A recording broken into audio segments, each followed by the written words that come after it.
To tell you, we are live right at both election night parties tonight. Liz Kreutz is at the Denham campaign. Let's see if we can now go out to Liz if we can. Liz, tell us, how is it there at the Denham campaign? Hey guys, yeah, I gotta say, I'm not gonna burst any bubbles, but hearing that ABC News is projecting that the House will go blue makes California, I guess, a little bit less significant tonight in some ways, right? We all thought we might be waiting to the wee hours to see how these races were gonna go because it might actually determine nationally which way the House goes, but nonetheless, this is an incredibly important race here in District 10, and seeing that wave across the state, I'm sure is making the Denham campaign pretty nervous right now. You can see behind me, I'm here at this Jeff Denham election night party, which is really just getting started. Some of the guests just trickling in way down there. We're at this private barn in Modesto, actually. A lot of fun, kind of cool decorations here, and his guests, invited guests, are making their way in right now. We haven't had a chance to talk to Congressman yet. He'll be arriving probably in about 45 minutes.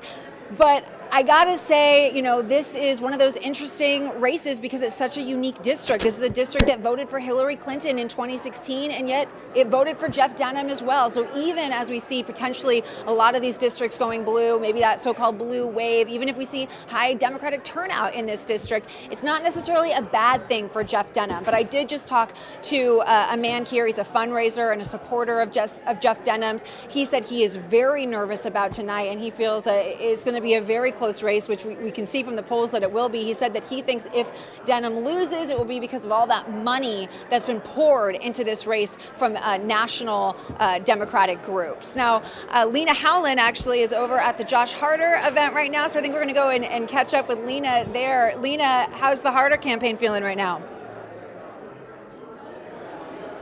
Well, hey Liz, we are.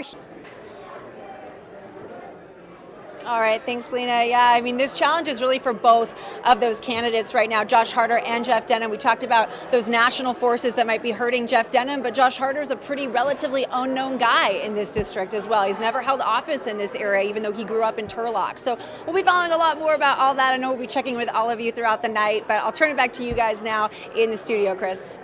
All right, and we will have news coming in throughout the night. We'll be in place. As a matter of fact, we got some pretty big news that is just coming in now. ABC News is projecting both Newsom and Feinstein